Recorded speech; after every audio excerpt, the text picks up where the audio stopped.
So I think envelopes are probably the trickiest thing to learn as you're actually learning sound design, okay? Now you're gonna see this common shape when we talk about envelopes, okay? No matter where it is, okay? Tutorials, whatever, okay? Kind of just looks like this, and then we drop it down, okay?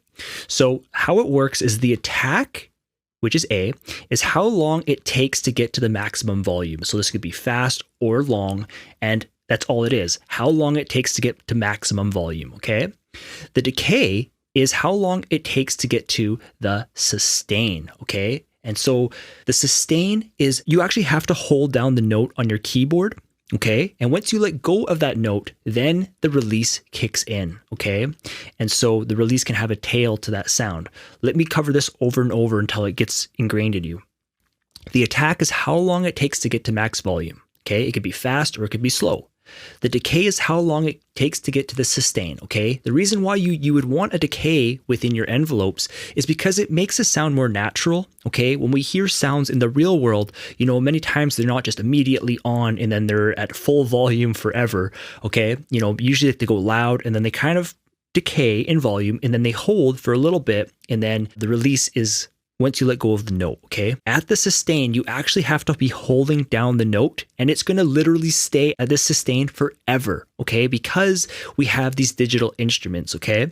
So for example, if we have Serum or Silence One or Pigments, those VSTs, which we already covered, because they're digital, they have the ability to play a sound, and if you hold it down, it would literally loop that sound forever until you let go of that note. When we're dealing with sounds in like the real world, for example, again, let's say like that guitar. I record the guitar into the microphone. It's going to vibrate, but eventually that vibration fades away, right? But with synthesis, at this actual sustain, again, max volume is the attack. So how long it takes to get to max volume, the decay is how long it takes to get to the sustain. Again, you have to be holding down the note and it's going to stay here forever, okay? As soon as you let go of that note, that is when the release kicks in, okay? So for example, let's say you're holding down the note and let's say you let go of the note right here. What's going to happen is it automatically kicks into the release, okay? So for example, let's say you're holding it and let's say you let go right here. So it hasn't yet reached to the sustain, okay? What's going to happen? Automatically, it goes right to the release. You actually have to hear this and you have to play around with it. Now, the release, again, just to confirm, is how long it takes to get to silence. Okay, so if we're right here at the sustain, again, that means that we're holding down our key. As soon as we let go of the key, now it's going to take time to fade out, depending on how long you have set the release. And that is the basis of these envelopes, okay? So it's ADSR. Now, some of them have, okay, we'll do this, and then it goes down to the decay, and then sustain, and then release, okay? So again, this would be the attack, okay? Now again, only Serum had this one. This is the hold, okay? And it's kind of like right here. Then we have our decay, and our decay is how long it takes to get to the sustain, which is right here, okay?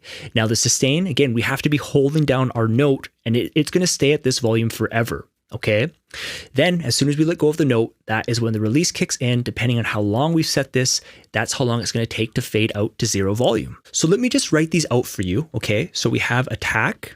Okay, so again, attack is how long it takes to get to the maximum volume. The decay, this is how long it takes to get to the sustain. Okay, again, the reason why we add in a decay is because it makes your sounds a little bit more natural. So rather than it go, for example, like this, we're going to, this is our attack. Okay, and this is how long it takes to get to max volume. If our sustain was at 100% like this, then we would also have a release, okay, depending on when we let go of that note. So this is actually the sustain, which means that there is no decay because the decay is how long it takes to get to the sustain. But if we have our sustain at 100%, that means that our attack is going to go to max volume. And since our sustain is at 100%, that means that it's going to be at 100% volume for however long we're holding down that note. And as soon as we let go of the note, that is when the release kicks in. And again, this does not have a decay. Okay, you only have a decay if you've lowered the sustain. And that's what creates more of a natural sound. Now, the next one here is, again, the sustain. And again, the sustain is you actually have to hold down the note and it's going to loop there forever. And then the release, is how long it takes to get to zero volume once we actually let go of that note, okay? So attack, decay, sustain, release. This is ADSR. So I just want to throw one more curveball here at you, okay? So let's say on the sustain, we had zero volume and we also had zero release, okay? So what's going to happen is, let's say we had our attack, okay? This is our attack, how long it takes to get to the max volume, and then we are actually going to have our decay. And that's what's going to happen. Now, your decay could be longer or shorter, but the decay is how long it would take to get to zero. Okay, so let's go D for decay. So let's recap on that. So let's say our sustain is 0 and our release is 0. Our attack is how long it takes to get to max volume. Our decay is how long it takes to get to 0 volume, because again, the decay is how long it gets to the sustain. And if the sustain, okay, if our sustain is at 0, that means that our decay is going to go to the sustain at 0, okay? So again, this stuff is going to take years to really grasp and really comprehend. For myself, this stuff took me about a good 3 or 4 years to really grasp and get my hand around, get my head wrapped around it. And I say that because, I was always interested in learning about production, like, making the beat. And really, so I was more focused on learning about chords, learning about how to make a drum loop, how to write. And I always kind of put sound design and synthesis and envelopes and filters kind of off to the side. I'd always kind of play with them. I'd kind of tinker with them.